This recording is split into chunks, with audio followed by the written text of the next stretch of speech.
সেদিন রাতে মণি আর এক মুহূর্ত এই পৃথিবীতে বেঁচে থাকতে চাইছিল না। ঘরের সিলিং ফ্যানের দিকে একবার তাকালো, তারপর ছেলের ঘুমন্ত মুখটার দিকে। চোখের জল মুছতে মুছতে সে মনে মনে বলল, আজ সব শেষ করে দেব। ঠিক তখনই ছোট্ট পাপাইয়ের মুখটা দেখে তার মনে হলো, আমি কি করছি। বাচ্চাটা ঘুমন্ত অবস্থাতেই বলল, মা, তুমি কোথায়? এই একটা মাত্র ডাক মনির পুরোটা জীবন বদলে দিল। যে নারী কয়েক সেকেন্ডের আগে সব কিছু শেষ করতে চাইছিল, একটা ডাকই তার জীবনটাকে একদম বদলে দিল। কিন্তু কি এমন সেই কথা ছিল যার জন্য অভি মনিকে এইরকম আজকে সিচুয়েশনের মধ্যে ফেলে দিল? সেটা জানতে গেলেই আজকে গল্প শুনতে হবে। আজকের গল্প ডাকছে আকাশ। আপনারা যদি এই চ্যানেলটিকে শুনে আপনাদের শেষ অবধি এই গল্পটা টেনে নিয়ে যায়, সঙ্গে থাকবেন। শুরু করছি আজকের গল্প, ডাকছে আকাশ। দেওয়ালে পিঠ থেকে গেলে একটা বেড়ালও হিংস্র হয়ে ওঠে। আমি তো মানুষ। অভি অবশ্য আমার হঠাৎ আক্রমণে একটুও ঘাবড়ালো না, বরং খুবই অবহেলায় আমাকে ঠেলে সরিয়ে দিল। আমি আবারও জামার কলার খিমচে ধরলাম। আমার হাত ছাড়িয়ে দিল অভি। অদ্ভুত দৃষ্টিতে আমার দিকে তাকিয়ে বলল, তোমার মাথা খারাপ হয়ে যাচ্ছে, তুমি অসুস্থ। আমি অসুস্থ নাকি তুমি? ঘরের বউ বাচ্চা ফেলে রেখে যা করে বেড়াচ্ছ, কোনো সুস্থ মানুষ এরকম করতে পারে না। কি করে বেড়াচ্ছি? আমি সুচেতাকে ভালোবাসি, সেও ভালোবাসে, আমরা একসাথে থাকতে চাই। এতে যদি আমাদের সোকল্ড ঘর ভাঙে, আই ডোন্ট কেয়ার। বাঘিনীর মতন অভির ওপর ঝাঁপিয়ে পড়লাম আমি। উন্মাদের মতন চেঁচাতে লাগলাম, আমার এতদিনের সংসার তোমার কাছে সোকল্ড ঘর হয়ে গেল না? ইতর বদমাইশ, ছেলেটার কথা একবারও ভাবলে না? খুন করে ফেলবো তোমাকে আমি। পাগলের মতো আঁচড়ে খামচে দিচ্ছিলাম আমি অভিকে। ও আমাকে ঠেলে ফেলে দিল।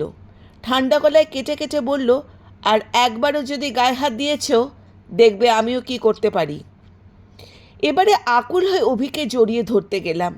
কেন আমাকে ছেড়ে চলে যেতে চাইছো অভি? আমাদের এতদিনের ভালোবাসাকে কি করে অস্বীকার করছো তুমি? আমাদের সম্পর্কটাই ভুল ছিল। এই ভুল সম্পর্ক আর বই বেড়ানোর কোনো কারণ আমি দেখতে পাচ্ছি না। অভি নির্বিকার। ভুল সম্পর্ক? এখন তো ভুল মনে হবেই। অন্য কাউকে পেয়ে গেছো যে। নোংরা লম্পট কথাকার। নিষ্ঠুর ভঙ্গিতে হাসল অভি। তারপর বলল, তোমার যদি তাই মনে হয় তবে তাই। বেরিয়ে গেল অভি। অন্ধ আক্রোশে আমি হাতের কাছে যা পেলাম ছুঁড়ে ছুঁড়ে ফেলতে লাগলাম। আমারই শখ করে কেনা পেন্সিলের সুন্দর খাপগুলো, পোর্সিলেনের ফুলদানি, দেয়ালে বাঁধানো ওয়াল পেন্টিং, সোফার কুশন, বিষ্ণুপুর থেকে কেনা টেরাকোটার মূর্তি, সব সব মেঝেতে ফেলে ছড়িয়ে ফিটিয়ে ফেললাম। এত আওয়াজে কখন ঘুম ভেঙে দরজায় এসে দাঁড়িয়েছে আমার 8 বছরের ছেলে পাপাই। হুঁশ ফিরল যখন ভয়ার্ত পাপাই ছুটে এসে আমাকে ধরিয়ে ধরলে। কি হয়েছে মা? কি হয়েছে তোমার? বলতে বলতে কেঁদে ফেলল সে ভয়। ওকে জড়িয়ে ধরে হু হু কান্নায় ভেঙে পড়লাম আমি। সব শেষ হয়ে গেল। মেঝেতে ভেঙে চারিদিকে খান খান হয়ে গেছে আমার শখের জিনিসগুলোর প্রতিটি টুকরো যেন বিদ্রূপ করছিল আমার দিকে তাকিয়ে। এতদিনে তিল তিল করে সাজানো আমার সংসারটাকেই নিজের চোখের সামনে ভেঙে টুকরো টুকরো পড়ে যেতে দেখছিলাম। রাতে একা বিছানায় পাপাইকে বুকের কাছে জড়িয়ে ধরে আরেকটা নির্ঘুম রাত কাটানোর জন্য তৈরি হচ্ছিলাম। বহু বছর আগে শোনা একটা কথা মনের মধ্যে গুনগুন করছিল, তোমাকে ছাড়া আমি থাকতে পারবো না মনি, আমাকে ছেড়ে যেও না কখনো। কি অসহায় আরতি ছিল অভির দুটো চোখে এই কথাটা বলবার সময়। নাকি পুরোটাই ছিল ওর অভিনয়, আমি বুঝতে পারিনি। 2 বছরে প্রেম করার সময় অভির সঙ্গে 10 বছরের সংসার, মোট 12 বছর ধরে আমরা একসাথে পথ চলেছি। 12 বছরে কি কেউ কাউকে পুরোপুরিভাবে চেনা সম্ভব হয়ে ওঠে না? যদি সম্ভব হতো এতদিন পর, তাহলে কেন মনে হচ্ছে অভিকে আমি ভুল চিনেছিলাম? এতদিনের চেনা অভিকে তো আমার কোথাও খুঁজে পাচ্ছি না। বছরখানেক আগেও আমার একই রকম লাগতো। অভি, আমি আর পাপাই কত আনন্দে ছিলাম। যেদিন থেকে ওই মেয়েটা অভিদের অফিসে জয়েন করলো, সেদিন থেকেই সব কিছু পাল্টে যেতে লাগলো। মাঝে মাঝে কথায় সুজাতার ব্যাপারে বলতো অভি। আমি তখনও কিছু সন্দেহ করিনি। এরপর ধীরে ধীরে শুরু হলো ওর দেরি করে অফিস থেকে ফেরা। অফিস ট্যুরের পরিমাণও যেন বেড়ে গেল হঠাৎ। জিজ্ঞাসা করলেই বলতো কাজের চাপ। আমিও বিশ্বাস করতাম। শেষ পর্যন্ত ওর অফিসেরই নানা জনের কাছ থেকে উড়ো খবর ভেসে আসতে লাগলো। অভি নাকি সুজাতাকে নামের ওই মেয়েটার সঙ্গে জড়িয়ে গেছে। প্রায় অফিস ছুটির পর ওই মেয়েটাকে নিয়ে ঘুরে বেড়ায়। অফিস ট্যুরের নাম করে ওই মেয়েটার ফ্ল্যাটে গিয়ে রাত কাটায়। আমি তবুও বিশ্বাস করতে চাইনি আমার ঘরে আগুন লাগতে চলেছে। একদিন হাতে নাতে ধরলাম অভিকে, কিন্তু আশ্চর্য, ধরা পড়ার পর একটুও লজ্জা হলো না ওর, বরং সাহস পেয়ে গেল। আগে লুকিয়ে লুকিয়ে মেয়েটার সাথে যেত, এখন সব কিছু ওপেনলি আমার সামনে দেখিয়ে দেখিয়ে করে। কোনো অনুতাপ নেই ওর মধ্যে। যার অনুতাপ নেই সে কখনো শোধরায় না। লজ্জায় অপমানে নিজেকে ঘরের মধ্যে বন্দি করে রাখলাম। মা বাবাকেও কিচ্ছুটি বলতে পারলাম না। মেয়ের সংসার ভাঙার খবর তাদের কি ভয়ানক কষ্ট দেবে তা তো জানতাম আমি। পাড়া প্রতিবেশী সকল পরিচিতদের কাছ থেকে সন্তর্পণে লুকিয়ে রাখার চেষ্টা করলাম, যাতে ঘরে আগুন লাগার খবরটা বাইরে না যায়। কিন্তু সে আগুন মনে মনে আমাকে জ্বালিয়ে পুড়িয়ে খাক করে দিচ্ছিল। অসহ্য যন্ত্রণায় ছটফট করতে করতেও আশা ছিল অভিকে হয়তো আমি ফিরিয়ে আনবো। কিন্তু আজকে সব চেষ্টা ব্যর্থ করে দিয়ে অভি প্রমাণ করে দিল সে আর কোনো দিনও ফিরবে না। আজ তো বলেই দিল আমাদের সম্পর্কটাই নাকি ভুল ছিল। এখন সে মুক্তি চায় এই সম্পর্কের দায় থেকে। কিন্তু আমি কিছুতেই তাকে ডিভোর্স দেব না। এত সহজে ওকে ছেড়ে দেব না। একটা উচিত শিক্ষা দেব। কিন্তু কি করলে অভিকে সবচেয়ে বড় শিক্ষা দেওয়া যাবে? আহত বাহিনীর মতন অন্ধকারে আমার নির্ঘুম দুই চোখের প্রতিশোধের স্পৃহা জ্বলতে লাগে। হঠাৎ মাথায় একটা বুদ্ধি খেলে যায়। হাতের কাছেই এত সহজে পথ ছিল, এতদিন খেয়ালই হয়নি। উঠে বসলাম বিছানা ছেড়ে। একটা কাগজে বড় বড় করে লিখলাম, আমার মৃত্যুর জন্য দায়ী আমার স্বামী। বিবাহ বহির্ভূত সম্পর্কের জেরে এমন মানসিক যন্ত্রণা সে দিচ্ছিল, সহ্য করতে না পেরে মৃত্যুকেই বেছে নিলাম।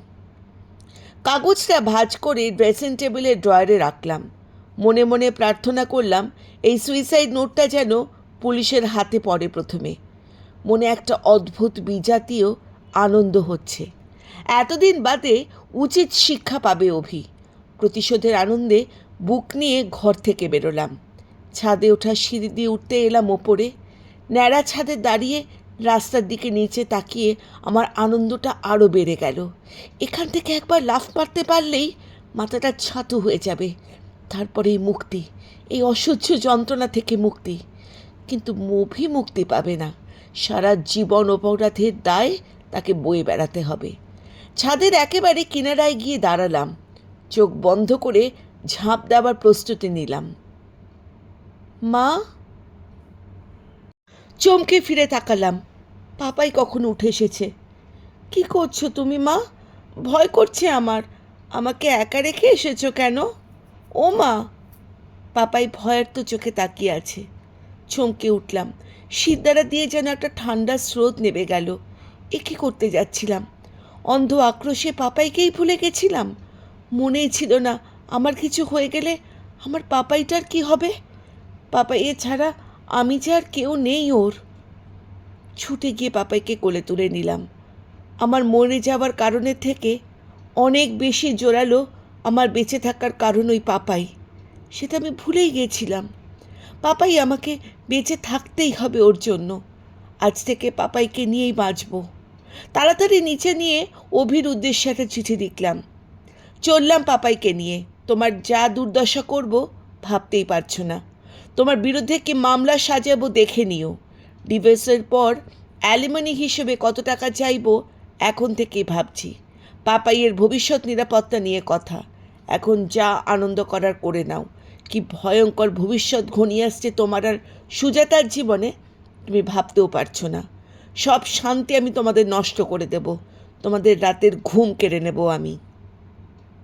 চিঠিটা লিখে রেখে পাপাইয়ের হাত ধরে বেরিয়ে এলাম। আপাতত মা বাবার কাছে গিয়েই উঠব। তারপরে ভেবে দেখব কি করা যায়। ভোর হচ্ছে সবে। নতুন সূর্য রাঙিয়ে দিচ্ছে আকাশ। সেই আকাশ এখন ডাকছে আমাকে। পাপাইয়ের হাত ধরে এগিয়ে গেলাম। যাদবপুরে চারুলতা আবাসনের সামনে দাঁড়িয়ে মাকে ফোন করলাম। গেটের তালা এখনও খোলেনি। এই ভোরে এতই স্বাভাবিক এটা। একটু বাদে ঘুম ভাঙার গলায় মা এসে বলল, কি হয়েছে মনি, এত ভোরে ফোন করছিস কেন?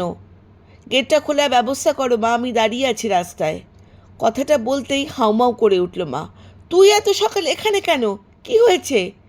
আগে গেটটা খোলো, আমাকে ঘরে ঢুকতে দাও, তারপর বলছি, শান্ত গলায় বললাম আমি।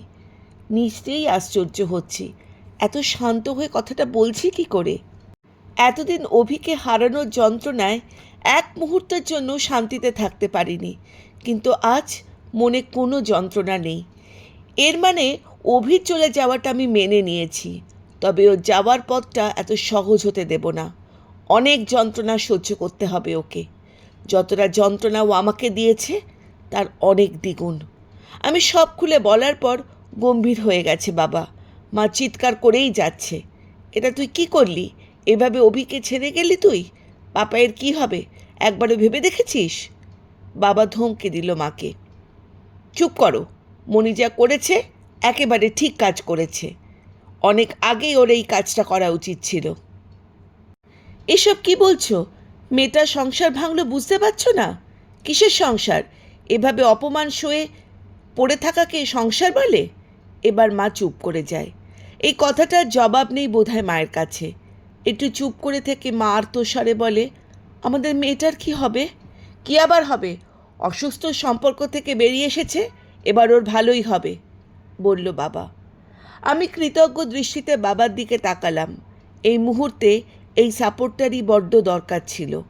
বাবা আমার দিকে তাকিয়ে বলল, তুই ভাবিস না মনি, ওই অমানুষটার কাছে আর তোকে ফিরে যেতে হবে না। এখন থেকে আমাদের সঙ্গেই থাকবি। অভি তো তাই চাই বাবা। আমি চুপচাপ সরে গেলে ওর লাভ, কিন্তু আমি তো তা হতে দেব না। যারা আমার ঘরে আগুন লাগিয়েছে তাদের ঘরেও আমি আগুন লাগাবো, দাঁতে দাঁত চেপে বললাম। চমকে আমার দিকে তাকালো বাবা। বোধহয় নিজের শান্তশিষ্ট মেয়েটাকে চিনতে অসুবিধে হচ্ছিল। কি করতে চাস তুই? অবাক হলেন বাবা। জানি না কি করব, তবে কিছু একটা করতেই হবে যাতে অভি চরম শাস্তি পায়। তুমি একবার বীরেন কাকুর সাথে খবর দাও। আমি ডিভোর্সের কেস ফাইল করব, আর এর জন্য বিগুন কাকার পরামর্শ দরকার। তিনি এত বছর ধরে ওকালতি করেছেন, তিনি ভালো বুদ্ধি দিতে পারবেন। বীরেন কাকু এলেন দুদিন বাদে। তাকে সবটা খুলে বলার পর বললাম, বীরেন কাকু সবই তো শুনলে, এবার বলো কিভাবে কেসটা সাজালে অভিকে বেশি শাস্তি দেওয়া যাবে। এতক্ষণ পর বীরেন কাকু থমথমে মুখ আর আমার কথা শুনছিলেন। সেই ছোটবেলা থেকে বীরেন কাকু আমাকে খুব স্নেহ করেন, তাই আমার ঘর ভাঙার গল্প স্বাভাবিকভাবেই তার ভালো লাগার কথা নয়। আমার প্রশ্ন শুনে তিনি একটু নড়ে চড়ে বসে তিনি বললেন, তুমি অভিকে শাস্তি দিতে চাও বুঝতে পারছি, কিন্তু ডিভোর্স কেস ফাইল করে অভির কিছুই হবে না, কারণ সে এটাই চায়। ডিভোর্স তুমি পেয়ে যাবে, কিন্তু অভির শাস্তি হবে কি করে? কেন? অ্যালিমানি, এটা দিয়ে জব্দ করব। কিভাবে বেশি অ্যালিমানি দাবি করতে পারবো বলে দাও। তুমি ওর থেকে টাকা নেবে যে তোমাকে এতটা অসম্মান করলো? অবাক হয়ে বললেন বীরেন কাকু। হ্যাঁ নেব, আর কোনো রাস্তা নেই আমার কাছে। এমন অবস্থা করব মেয়েটা এমনি এমনি ওকে ছেড়ে চলে যাবে। এই ধরনের মেয়েদের ভালোই চেনা আছে আমার। অভি ওকে এখানে ওখানে ঘুরতে নিয়ে যাচ্ছে, দামি দামি গিফট কিনে দিচ্ছে, আর এসব হবে না। তারপর দেখি কি করে মেয়েটা অভির সঙ্গে থাকে। অভির টাকা আমি ছুঁয়ে দেখতেও চাই না, সব পাপাইয়ের নামে ব্যাংকে জমা করে রাখবো। পাপাই ইচ্ছে হলে নেবে, নইলে কোথাও দান করে দেবে। বীরেন কাকু একটু ভাবলেন, তারপর ধীরে ধীরে বললেন, কেসটা তো তোমার পক্ষেই আছে, নতুন করে আর কিছু করতে হবে না। শুধু কোর্টে এটা প্রমাণ করে দিতে হবে তুমি কখনোই ডিভোর্স চাওনি, এই সম্পর্কে তুমি সুখী ছিলে। অভি বাধ্য করেছে তোমাকে ডিভোর্সের পথে হাঁটতে। দিনের পর দিন তোমাকে ঠকিয়ে অন্য একটা মেয়ের পেছনে পড়ে থেকেছে। তোমাকে আর পাপাইকে অনেক অবহেলা সহ্য করতে হয়েছে, তাই বাধ্য হয়ে ডিভোর্স চাইছো। কিন্তু এই ডিভোর্সের পর তুমি ছেলেকে নিয়ে খুব বিপদে পড়বে, কারণ তুমি নিজে কোনো রোজগার করো না, আর নিজের বৃদ্ধ বাবার ওপরে কোনো চাপ দিতেও চাও না। তাই যতদিন তুমি নিজের রোজগারের ব্যবস্থা না করতে পারছো, ততদিন তোমার সব প্রয়োজনের মেটাবে অভির টাকায়, মানে অ্যালিমানির টাকায়। এইভাবেই সাজাতে হবে গোটা কেসটাকে, বুঝতে পারলে? সত্যি বীরেন কাকু, এরকম হবে? খুশি হয়ে বললাম, হ্যাঁ হবে। মনে মনে একটা হিসেব কষে নিলাম। এবারে অভি টের পাবে কত ধানে কত চাল। আদালতে দাঁড়িয়ে অভি উদ্ভ্রান্তের মতন চেঁচাচ্ছে, এত টাকা দিতে পারবো না, আমি নিজে নতুন সংসার শুরু করতে চলেছি, আমার দিকটাও একটু বিবেচনা করা হোক। আমার আনন্দ হচ্ছে, দারুণ আনন্দ। ঠিক এরকমই কিছু একটা দেখতে চেয়েছিলাম। আজই আমাদের বিবাহ বিচ্ছেদের মামলার রায় শোনানো হলো। অনেকটা পথ অবশ্য পেরোতে হয়েছে এর জন্য। ডিস্ট্রিক্ট কোর্ট থেকে হাইকোর্ট পর্যন্ত গড়িয়েছে মামলা।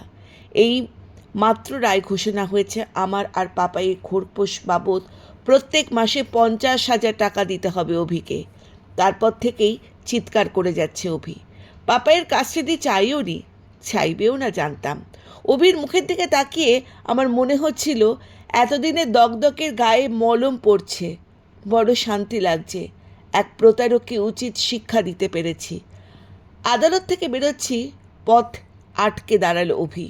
ও দু চোখে জ্বলছে রাগে, দাঁতে দাঁত চেপে বলল, তুমি এত লোভী আর মিথ্যেবাদী জানতাম না। রাগে মাথায় আগুন ধরে গেল। চেঁচিয়ে বলে উঠলাম, কোনটা মিথ্যা?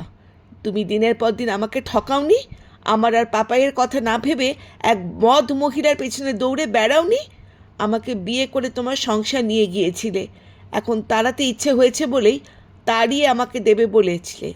কিন্তু এতটাই কি সহজ? আমার আর পাপাইয়ের প্রতি তোমার যে দায় রয়েছে সেটা তো তোমাকে মেটাতেই হবে, কারণ যাওয়াটা তোমার সিদ্ধান্ত ছিল, আমার নয়। তোমাকে দেখার কেউ নেই, এটা মিথ্যে নয়। অভিও চিৎকার করলো, কে দেখবে আমাকে? আমার বাবা? কেন দেখবেন? বাবার সামান্য পেনশনের টাকা সংসার চলে, সেখানে আমি বোঝা হয়ে থাকবো কেন? এক ধাক্কায় অভিকে সরিয়ে দিয়ে এগিয়ে গেলাম, বলে গেলাম, আমার থেকে একদম দূরে থাকবে, কোনো দিন যেন তোমার নোংরা মুখ আমাকে দেখতে না হয়। অপমানিত বিধ্বস্ত অভি দাঁড়িয়ে রইল পেছনে।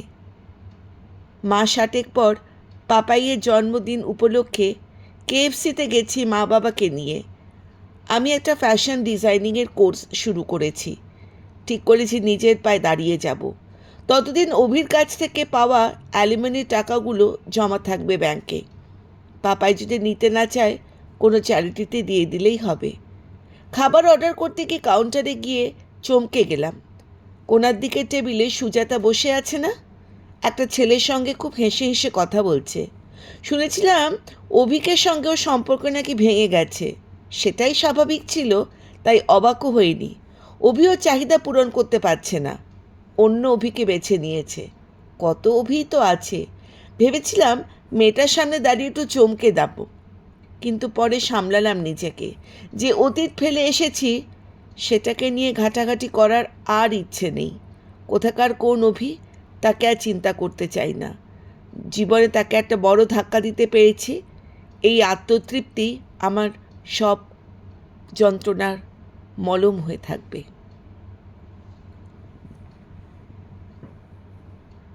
ডাকছে আকাশ, মালবিকা ভট্টাচার্যের গল্পটি এখানে শেষ হলো।